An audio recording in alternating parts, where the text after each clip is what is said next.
need supermen, and we do need superwomen to win our country back. And I hope everyone's enjoyed themselves, and I hope you all come back next year, and I hope you bring a few more people with you to make it the biggest and the best red, white and blue once again. Anyway, I'm going to hand you over to a real superman in a way, to the BNP's chairman, Mr. Nick Griffin. Big round of applause, everyone.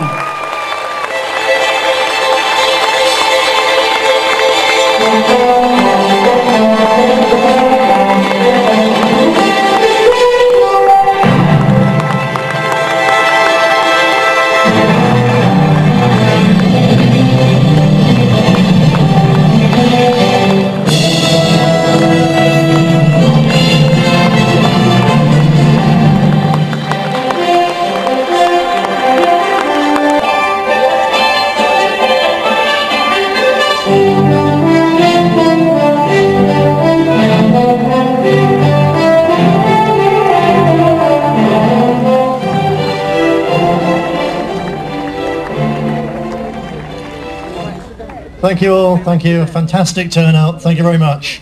I hope you've had as good a weekend as I have, because if you have, you've had a pretty good weekend.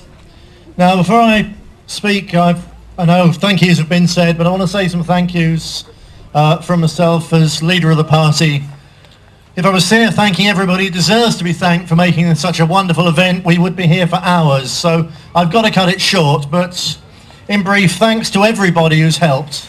But thanks in particular to Nick and Susie Cass, who yet again have put in so much work to make this absolutely wonderful event, I think the best ever, the 7th Red, White and Blue. Thank you, Nick and Susie.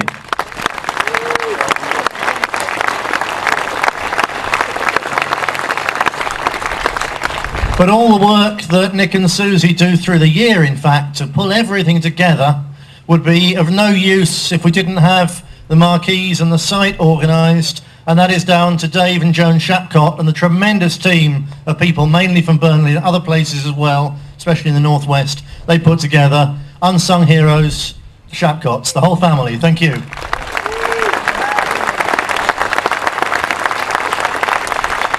And many others. The entire Vance family have put in so much effort again into an even bigger catering operation, all the proceeds from which go to the British National Party. They're sweating in there for days on days, cooking for the build-up staff, the takedown staff, and everyone here. It's a huge and tremendous effort. Thank you, Chris and family.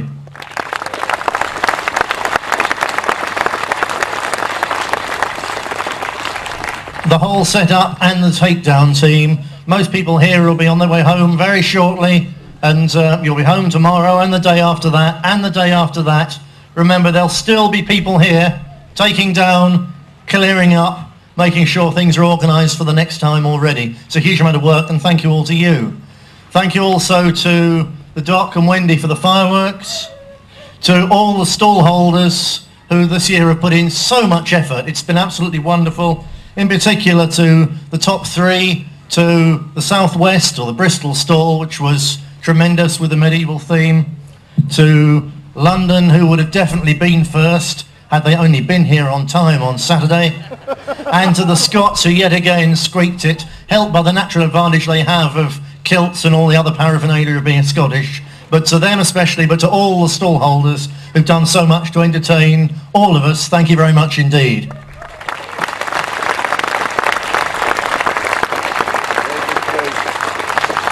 To wind those off, thanks so much to all the entertainers who put in so much work, not just up here on the stage, but the practice. Lots and lots of practice to organise it. To Debbie Stafford, who's done so much to make various parents' weekends by keeping their children happy and amused and gainfully employed in the children's tent. Thank you, Debbie, and her handful of helpers. It's mainly Debbie. Thank you ever so much.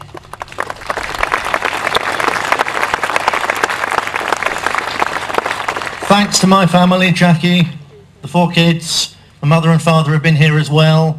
They're all a tower of strength to me, and in fact, to this party. They're of tremendous, tremendous value to this party, enormous value and love to me. Thank you.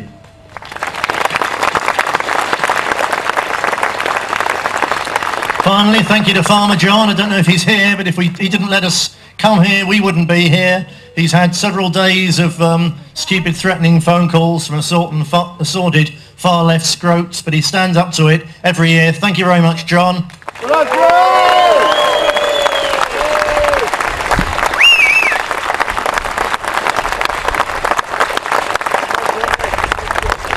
Thanks to our foreign guests, Vavra from Sweden and Preston, come all the way from the United States.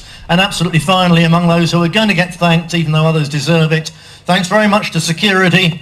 I know that sometimes when they put you to bed, you resent it a bit, but nevertheless, they make sure that it's safe. They make sure that the few scumbags who might want to come and cause us trouble simply don't have the bottle to do it.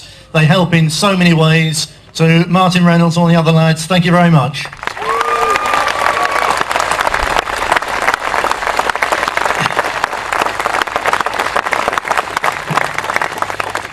So, this time last year, I didn't know if I'd be here this year, but I am, and so's Mark Collett, and they did their damnedest to send us down, and they failed.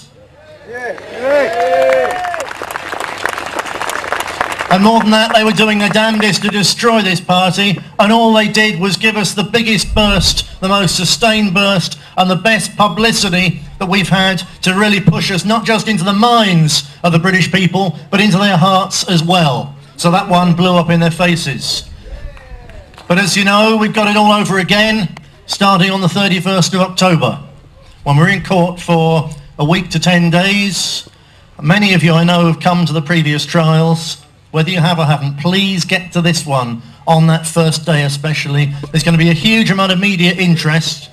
The British public really are waking up to all the problems of political correctness, but especially the problems of Islam. And the remaining speech that I'm indicted for is only talking about the dangers of Islam, in Keighley in particular. And we want to focus the British public's attention on the fact that we speak the truth. We're prepared even to go to jail in order to speak the truth, to stand up for our people. Yeah.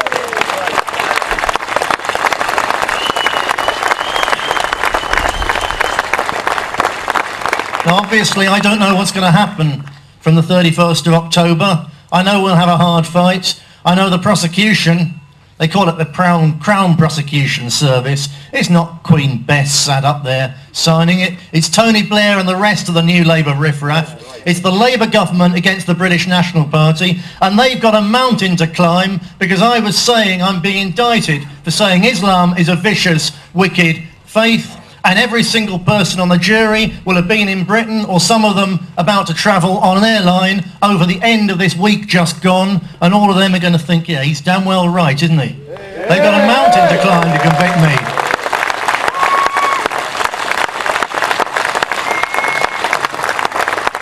So I say now, I expect to be here this year now, next year now.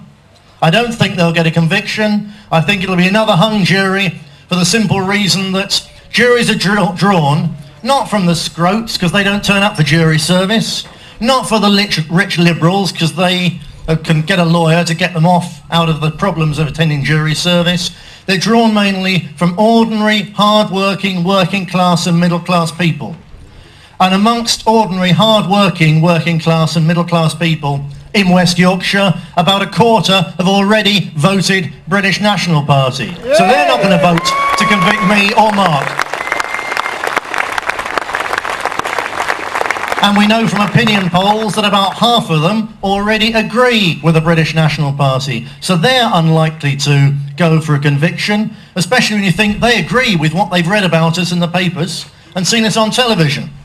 So if they just vaguely agree with that, by the time they've seen the arguments and they've seen the speeches, at the end of that, doesn't matter how many juries they give us, we're just converting most of them into BNP voters for the future.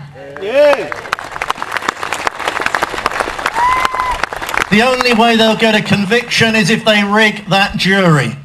I don't think we'll get a not guilty because there's bound to be one or two people or three or four on the jury who the odds are they're top town hall bigwigs. They're working in some parasite profession for the government and they'll vote which side their bread's buttered.